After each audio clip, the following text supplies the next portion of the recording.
몇 년 전에 폐암으로 이제 좀 씨름하시다가 하나님 품에 안겼던 이제 고 오카는 목사님이 계십니다. 뭐 다들 아시죠? 오카는 목사님은 제자 훈련을 통해서 우리나라의 그런 그 영적인 그런 소망을 일으키시고 또한 좀 바른 그런 좀 교회를 이렇게 세워 나가시는 분이 아니었나 생각을 하게 됩니다.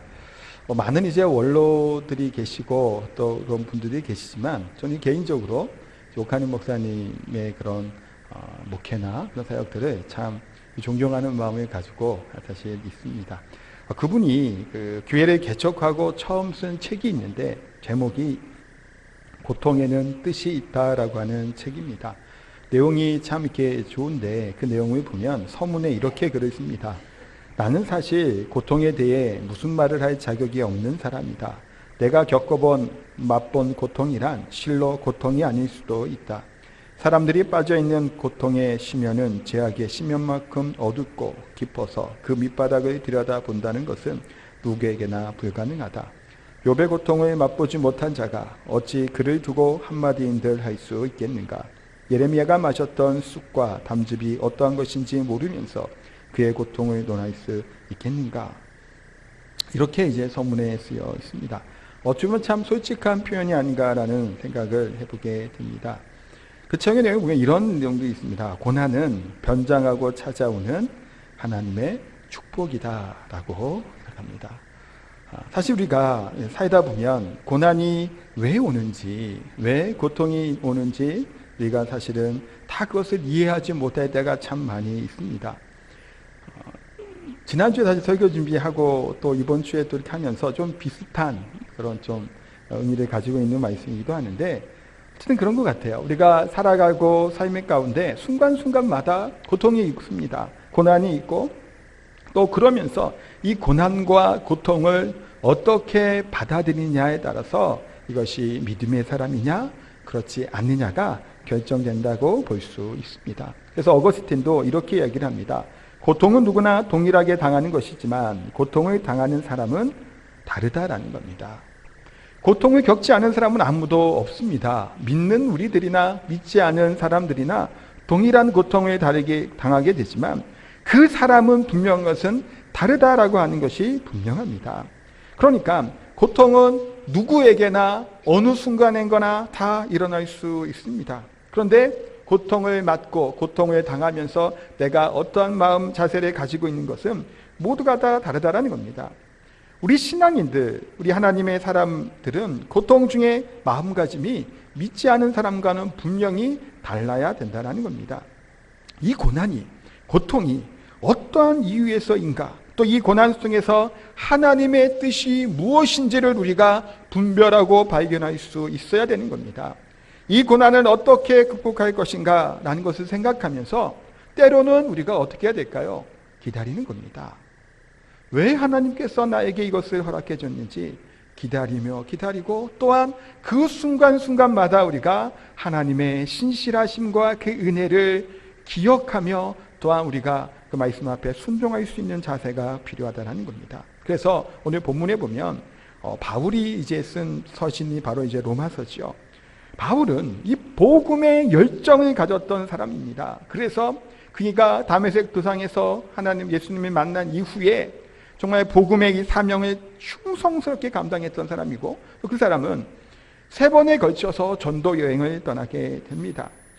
그러면서 이제는 자신들의 동족들이 있는 예루살렘에 가기를 소원했고 그곳에 가기 위해서 준비하던 과정이 있었습니다. 그런데 예루살렘으로 바울이 다시 들어가게 될 때 성령께서 바울의 마음속에 가면 어려움이 있고 고통이 있을 것에 대해서 말씀해주고 있는 겁니다. 뿐만 아니라 함께 동역하고 있는 동역자들, 이제 하나님의 계시의 영을 받았던 사람들도 말리는 겁니다. 이렇게 말리는 거죠. 제가 예루살렘에 갔더니 선생님을 죽이려고 지금 눈을 불을 켜고 금식하며 우리 노상스님을 죽이려고 하고 있습니다. 절대로 예루살렘으로 가서는 안 된다라고 권면을 하는 사람이 주변에 많습니다. 이렇게 만류하고 있는 상황이에요. 사도행전 20장 22절에 보면 그 당시 바울의 심정이 어떠했는지를 잘 나타내주는 말씀이에요. 보라, 이제 나는 성령에 매여 예루살렘으로 가는데 거기서 무슨 일을 당할는지 알지 못하노라. 성령에 매여 예루살렘으로 가는데 무슨 일을 당할지 알지 못한다. 이 말이 어떻게 들리시나요? 좀 불길한, 이 불길하다고 하긴 조금 그렇긴 하지만 그래도 우리가 일상에서 쓰는 그런 느낌인 거예요. 지금 분명히 가면 잡아서 이제 고난에 당하고 죽을 것 같은 어려움이 있다라는 겁니다. 그리고 주변에서도 많은 사람들이, 동역자들이 지나가는 곳곳마다 바울을 말리는 겁니다. 가지 말라고. 그러면 어떠실까요? 하나님께서 막 감동을 주세요. 가면 고난당한다, 죽을 수 있다라고 감동을 막 나에게도 주셨는데 주변의 사람들도 다 그렇대요. 우리가 하나님의 뜻을 알려면 내가 하나님의 응답을 받기도 하고 주변으로부터 또 그런 도움을 받기도 하잖아요. 지금 바울은 그런 상황이 지금 다 닥친 겁니다. 나뿐만이 아니라 나도 성령의 감동이 되어서 이렇게 고난을 당할 것에 대해서, 어려움이 있을 것에 대해서 깨닫게 되었는데 주변의 자신의 동역자들도 동일하게 성령께서 그들에게 말씀하시는 겁니다. 가면 잡힌다라는 거예요. 그러면 어떻게 해야 될까요? 우리 같으면 도대체 왜 가는 걸까요? 가면 죽을 수 있는데. 한편으로는 다들 말리니까 못 이기는 척 그냥 안 가도 되잖아요. 조금 이따 가도 되잖아요. 지금 이런 말이 있죠. 비가 오면, 폭우가 쏟아지면 잠시 피하라는 얘기하고 속담이 있죠. 그런 비슷한 얘기, 정확하게 문구는 좀 다르긴 하도, 이럴 때 지금 폭우가 쏟아지고 소나기가 오면 잠시 피하는 것이 지혜다라고 우리가 보통 이야기를 합니다. 그러면 바울도 지금 음모를 꾸미는 자들이 있다는 소식을 들었다면 여기서 잠시 이것만 피해도 누가 뭐라고 해요? 사실 주변에 많은 동역자들이 다 반대하는 가운데 바울은 근데 예루살렘으로 갑니다. 이것이 바울의 사명이죠. 하나님의 뜻이 거기에 있다라는 것을 알고 포기하지 않고 그 길을 걸어갔던 것이 바로 바울입니다. 이것이 우리가 나의 달려갈 길과 주 예수께 받은 사명, 그 말씀이 있죠. 그것이 그때 나온 상황인 거예요. 그러면서 여기 보면 다들의 주변의 말로를 다 뿌리치고 이제 예루살렘으로 가다가 잠시 고린도에 머물게 됩니다. 거기서 기록한 서신이 로마서입니다. AD 한 58년경에 기록한 편지이고 베베라고 하는 자매를 통해서 이 편지를 로마 교회에 보내게 됩니다. 바울은 그 인생이 어땠나요? 복음을 증거하기 위해서 선교지를 다니며 얼마나 많은 고통과 핍박과 환난을 겪은지 모릅니다. 고린도후서 1장 8절에 보면 이렇게 말씀하고 있습니다. 형제들아, 우리가 아시아에서 당한 환난을 너희가 모르기를 원하지 아니하노니 힘에 겹도록 심한 고생을 당하여 살 소망까지 끊어지고 우리는 우리 자신이 사형 선고를 받은 줄 알았으니. 자, 보세요. 이 얼마나 고난이 심했는지 살 소망이 끊어졌다라는 겁니다. 사형 선고를 받은 것 같다라는 겁니다. 사실 바울과도 같은 사람이 이처럼 고통스러웠다라는 것을 표현했다라면 얼마나 그 고통과 아픔이 대단했는지를 우리가 추측해보고 짐작할 수 있다라는 겁니다. 바울은 지금 이와 같이 살 소망을 끊어진 상황 가운데서도 주님이 주신 이 복음의 사명을 감당하기 위해서 멈추지도 않고 물러서지도 않고 끝까지 어찌 보면 미련할 정도로 전진해 나아갔던 사람이 바로 바울입니다. 사실 존경하지 않을 수 없는 정말 선교사이기도 하고 목회자이기도 하고 전도자이기도 한 사람이 바울이죠. 그런데 본문 18절에 보면 이렇게 바울은 고백하고 있습니다. 18절 말씀을 같이 한번 다시 읽어보도록 합니다. 생각하건대 현재의 고난은 장차 우리에게 나타날 영광과 비교할 수 없도다. 생각하건대 지금 이 고난이 장차 우리에게 나타날 영광과는 비교할 수 없다라고 분명히 말씀하고 있습니다. 바울은 이겁니다. 주변에 보면 어려움이 산재해 있는 겁니다. 주변에 둘러보면 소망이 없고 살 길이 끊어진 것 같은 절망 가운데 있을 수밖에 없는 상황인 거예요. 도대체 방법이 없는 겁니다. 그런데 바울은 이때 뭘 했을까요?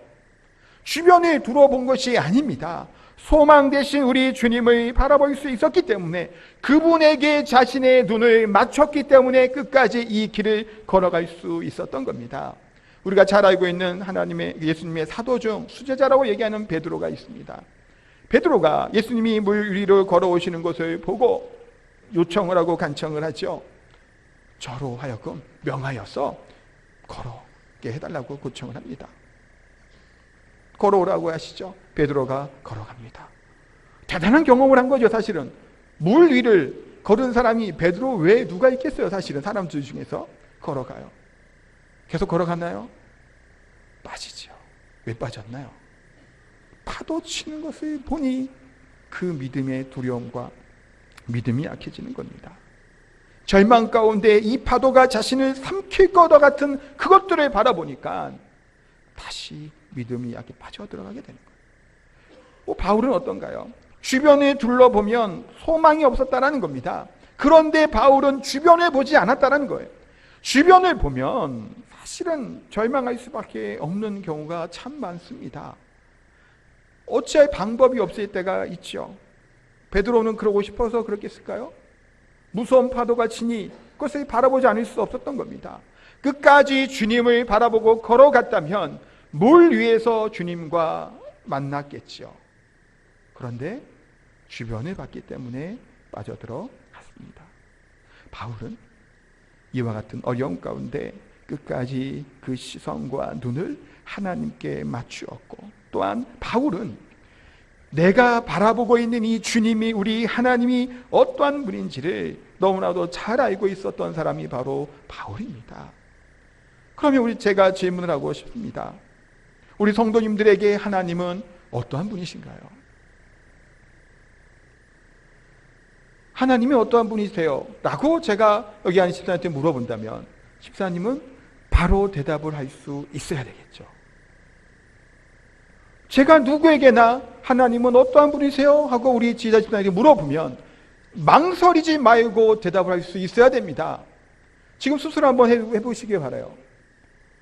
나의 하나님은 나에게 어떠한 분인지.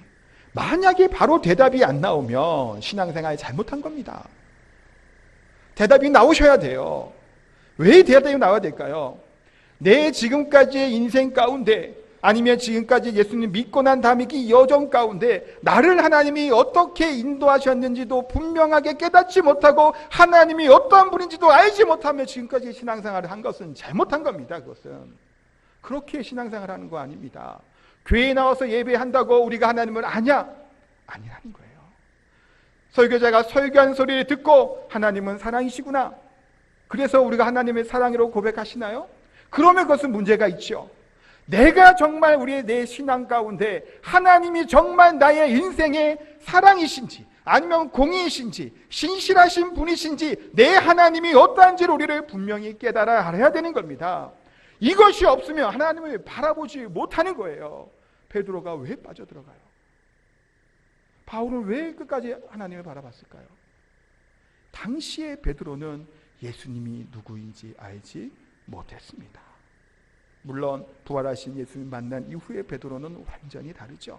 그때는 우리 주님이, 우리 하나님이 누구인지 분명히 알았기 때문에 주변을 둘러보거나 두려워하거나 무서워하지 아니하고 끝까지 공의 앞에 서서도 담대하게 하나님의 복음의 말씀을 증거할 수 있는 하나님의 사도가 될 수 있었다는 겁니다. 우리가 우리의 신앙의, 우리의 삶의 현장에서 능력을 발휘하지 못하고 하나님의 거룩한 사람으로 구별되지 살지 못하는 이유는 하나님이 나의 하나님으로 내가 정말 중심의 신앙의 고백을 하는 진정한 고백이 없기 때문에 그럴 수도 있다는 겁니다. 아까 여쭤본 것처럼 우리 스스로 나의 하나님은 어떠한 하나님인지 내 인생을 통해서 대답하지 못한다면 우리 자신들을 다시 한번 돌아보시고, 그러면서 내 하나님이 정말 어떠한 분이시고 어떠한 순간에 처할지라도 나를 끝까지 지키시는 하나님이어야 되기 때문이에요. 제가 지난주에 낙심하지 말지냐고 설교할 때도 말씀드렸죠. 찬양했던 곡이 뭐였는지 기억나시나요? 하나님 한 번도 나를 실망시킨 적 없으시고, 이 찬양이었습니다. 오신실하신 주란 찬양. 저는 저에게 하나님은 누구시냐 물어보면 대답하는 것이 그래서 하나님은 신실하시다라는 겁니다. 어떠한 순간순간마다도 저를 그냥 내버려 두신 분이 아니에요. 그래서 어떠한 상황에 처하고 어려움에 처하고, 또한 지난번에 했지만 생계가 끊어질 것 같고 먹을 것이 없는 상황에 처할지라도 낙심하거나 좌절하지 않는 이유가 뭘까요? 하나님이 신실하시기 때문에, 그 약속을 부여잡고 살아가기 때문에 낭망하지 않는 겁니다. 좌절하지 않는다라는 겁니다. 마찬가지로 우리 또한 하나님이 어떠한 분인지를 분명히 알아야 됩니다. 오늘 로마서 8장은 말씀한 것이 무엇인가요? 몇 번 중간에 이제 계속 이어서 못하고 좀 다른 본문을 했는데, 우리를 하나님의 영적인 상속자로 우리를 만드셨다라고 로마서는 말씀하고 있습니다. 하나님 우리가 뭐라고 부르죠? 아빠, 아버지, 아빠라고 부를 수 있게 우리를 택하셨다는 겁니다. 그러니까 지금 당하고 있는 고난과 고통, 이것이 끝이 아니라 아빠가 되시고 우리의 아버지가 되신 우리 하나님의 목적과 계획이 있다라면, 우리가 이 고난 가운데 머물러 있고 좌절 가운데, 고통 가운데 머물러 있지 않는다라는 겁니다. 우리 주 예수 그리스도조차도 독생자 그분을 보내셔서 십자가에 죽이게 하던 그 하나님이 우리를 사랑하시고 우리를 자녀 삼아 주셨는데, 그분이 나를 그냥 이 현장에, 이 어려움 가운데 내버려 둘 리가 없다라는 겁니다. 그렇기 때문에 우리 하나님이 어떠한 분인지 우리가 분명히 깨달을 수 있어야 됩니다. 보세요. 우리가 아기들 있죠. 갓난 아기들을 목욕시키게 되면 처음에는 사실 이 아이들이 대부분 그렇습니다. 자지러지게 웁니다. 엄마가 씻겨주려고, 깨끗하게 해주려고 아이를 물에다가 이제 씻겨주는데 애가 왜 이렇게 울까요? 큰 일을 당하는 것처럼 울어 제낍니다, 사실은.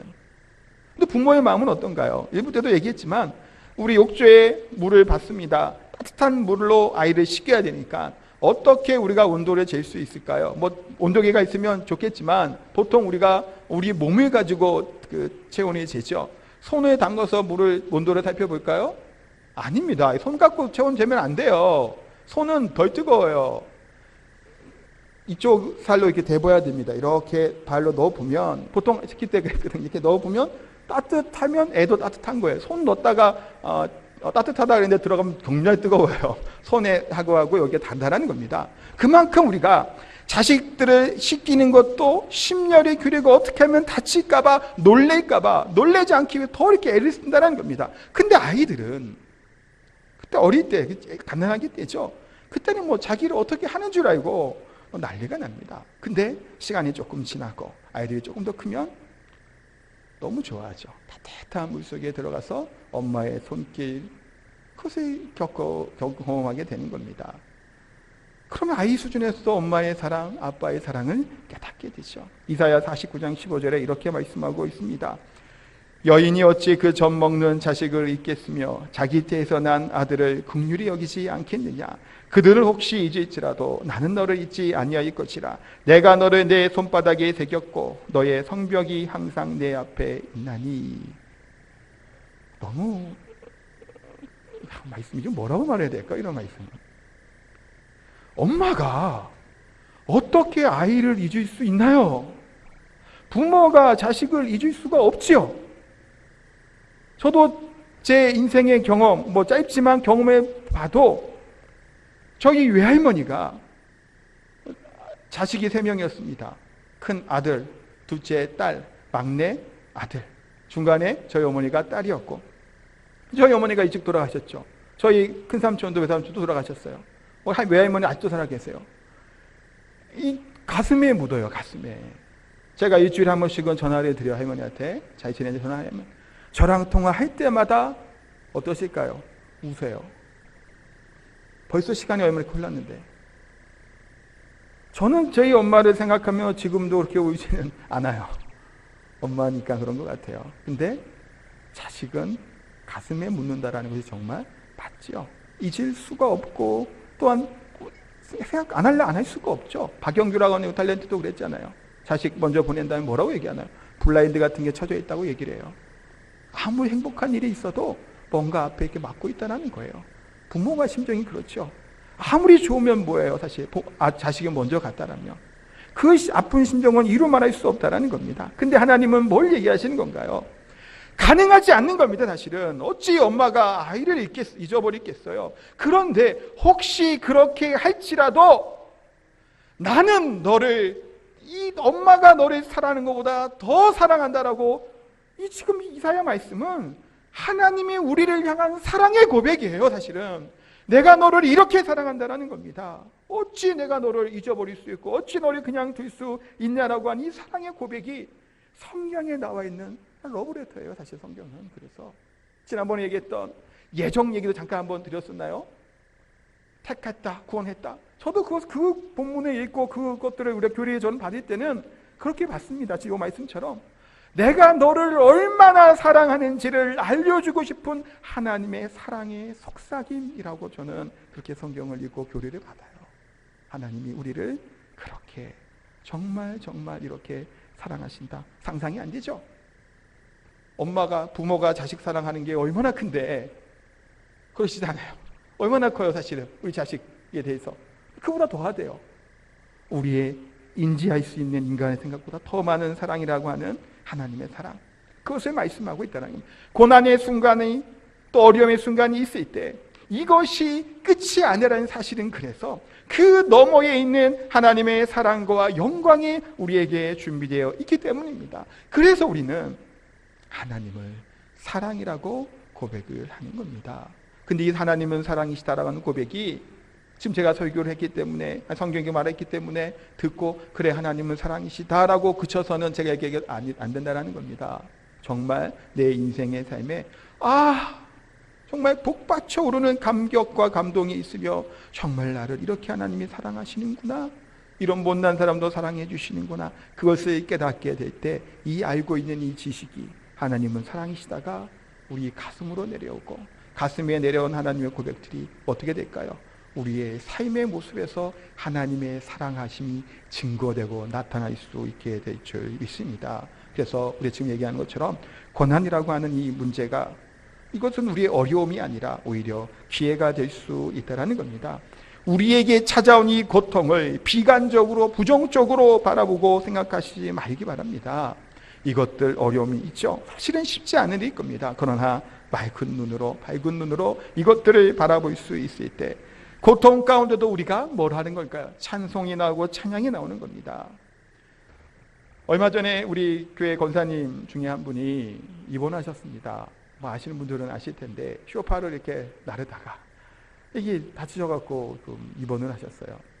목요일 날 이렇게 신방에 갔다 왔는데 이제 예기치 않게 다친 겁니다. 다치셔서 입원해 계신 것을 이제 볼 때 얘기를 잠깐 하잖아요. 가서 신방을 했는데 그 권사님이 했던 얘기가 뭘까요?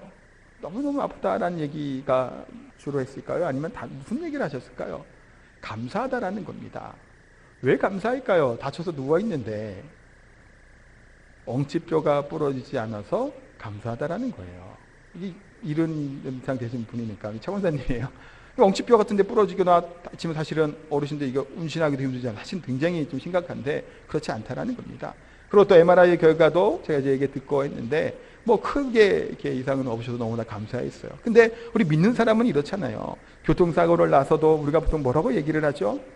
감사하다고 합니다. 왜 감사하다고 하나요? 더 많이 다치지 않아서 감사하다고 얘기해요. 사실은 좀 세상 사람들 입장에서 볼 때는 이게 뭐 하는 사람들인가 싶을 거예요. 아니 다쳐 입원했는데 뭐가 감사하다는 거야. 그러나 우리는 신앙의 눈으로 그것을 바라보게 되니까 넘어지는 순간에, 사고 나는 순간에 하나님의 손이 우리를 잡아주심을 믿기 때문에 그 어려운 순간에도, 아픈 순간에도 감사라고 하는 말이 우리 입에서 나타나게 된다는 겁니다. 신라권을 기록한 존 밀턴이라는 사람은 그의 나이 40세 때 앞을 보지 못하는 맹인이 됩니다. 또한 설상가상으로 장애를 이렇게 눈이 멀게 된 거예요. 어떻게 됐는지 모르겠지만 그 아내를 또한 잃어버리게 됩니다. 그때 이분이 이렇게 고백을 합니다. 오 주님, 이런 고통을 통하여 내 영혼이 수그러짐은 나의 창조자를 섬기기 위함이니이다. 고통 가운데 있고 자신의 눈이 실명이 되어서 장애인이 되었는데, 아내까지 사랑하는 아내까지 죽었는데, 그때 하는 고백이 나의 창조자를 섬기기 위함이다라고 하는 고백을 그 입에서 한다는 겁니다. 이것이 어떻게 가능할까 하는 생각이 들기도 하죠. 어떻게 이런 마음을 가질 수 있을까? 가장 절망적인 그때 참된 행복과 평안, 그 이유가 무엇인지를 발견하게 될 때는 감사가 나올 수 있습니다. 아까도 말씀드린 것처럼 저희 어머니도 제가 중학교 3학년 때 돌아가셨어요. 중1 때 간암으로 3년 동안 투병하시다가 돌아가셨습니다. 근데 나이로 따지면 저보다 못 살고 돌아가셨어요. 제가 좀 되게 젊잖아요. 근데 그럼에도 불구하고 저보다 못 사셨어요. 이제 작년쯤이로 보면 좋을 것 같은데 그때 돌아가신 거예요. 근데 그럼에도 불구하고 감사할 수 있는 이유가 어디에 있을까요? 그전에는 암에 걸리고 아프기 전에는 예수님을 잘 믿지 않았습니다.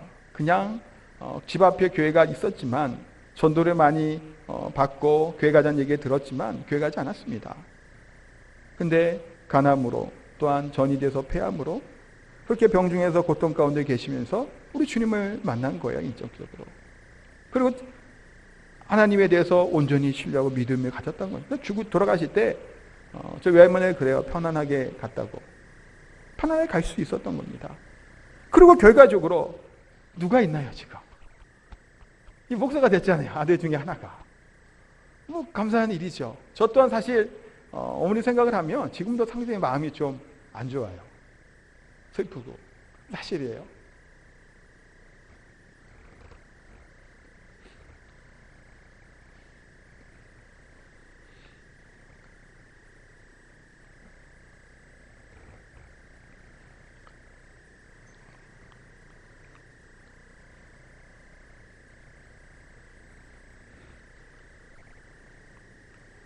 오래됐죠.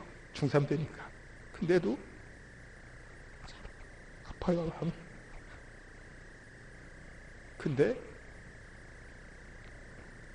그 짧은 이 땅에서의 인생이 아니라 영원한 하나님 나라를 바라보고 돌아가셨기 때문에 감사한 거죠. 우리는 사실 이 땅에 소망이 있는 것이 아니라는 겁니다. 저희 큰삼촌도 마찬가지예요. 똑같이 암으로 돌아가셨어요. 그분도 예수님을 잘 믿지 않았어요. 아파서라도 병이 들어서라도 하나님이 영원한 생명을 주시기 위해 이 땅에서의 고통을 주신다면 그건 감사한 일이죠. 또한 그러면서 제가 또 목사가 돼서 여기서 설교를 하고 있잖아요. 다시 시간이 죄송합니다.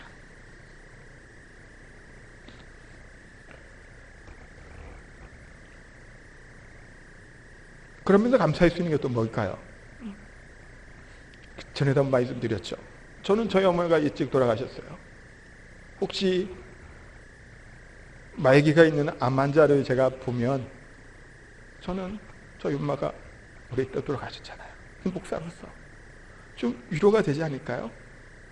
제가 사역하는데, 목회하는데 일찍 어머니를 잃었던 제가 저기 때문에 또 다른 아픈 분들, 또 어머니를 보내셔야 되는 분들을 향해서 제가 한마디 하는 말이 위로가 되잖아요. 왜 그럴까요? 고통을 겪고 아픔을 겪었기 때문에.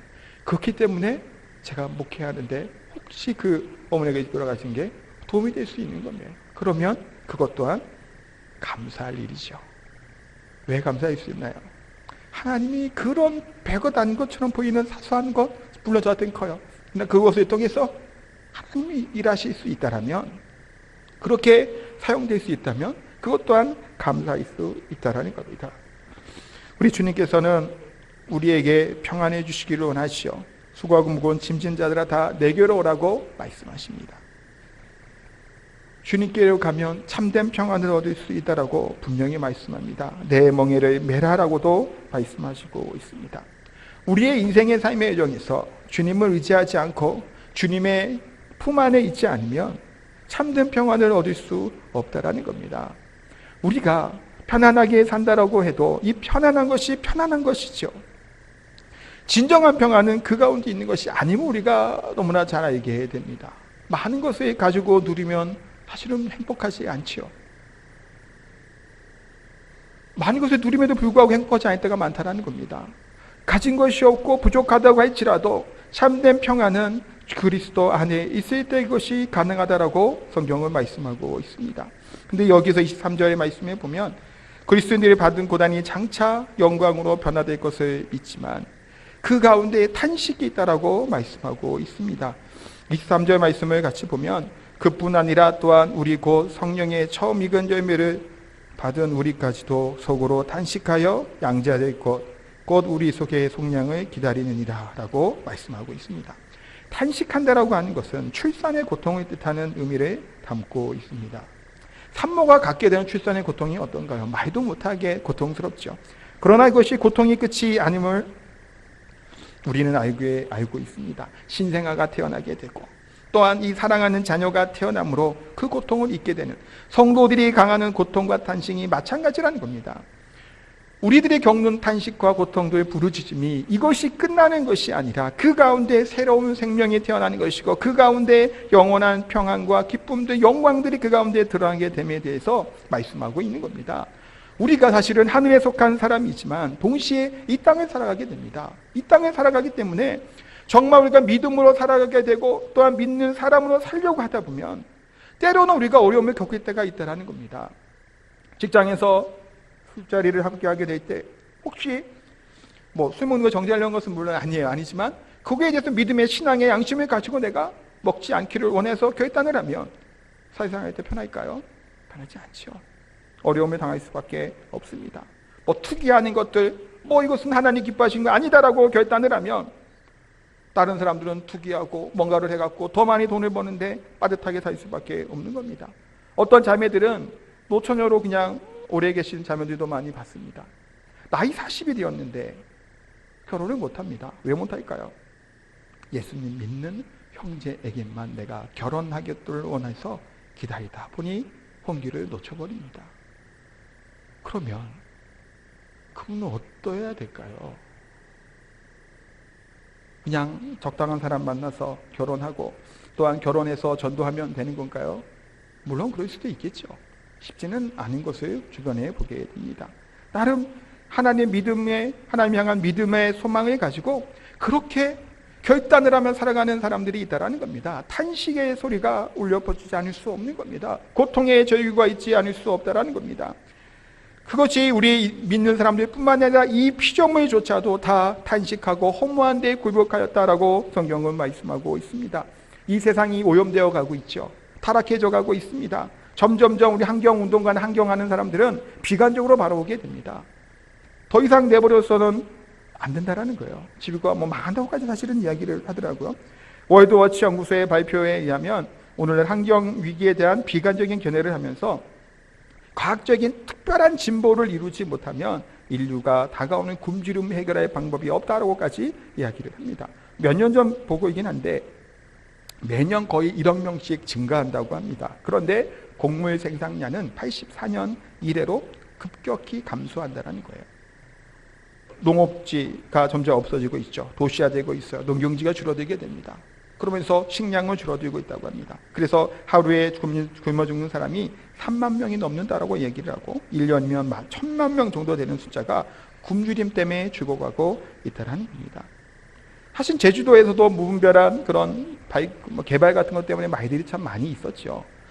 환경운동을 얘기하려고 하는 것은 물론 아니지만 이 세계 자체가 왜 이렇게 될까요? 이 자연이. 인간들의 탐욕과 욕심 때문에 끊임없이 발전들을 가져오기도 하지만 그와 비례해서 이 자연은 망가져가고 이 강은 피폐해져 가는 것은 분명한 사실입니다. 제가 제주도 살아서가 아니라 가급적이면 제주도도 개발 좀 안 했으면 좋겠어요. 그냥 좀 내버려 뒀으면 좋겠는데 경제적인 원리를 가지고 가면 개발을 해야죠. 좋은 땅이 있는데 그걸 왜 놀리겠어요?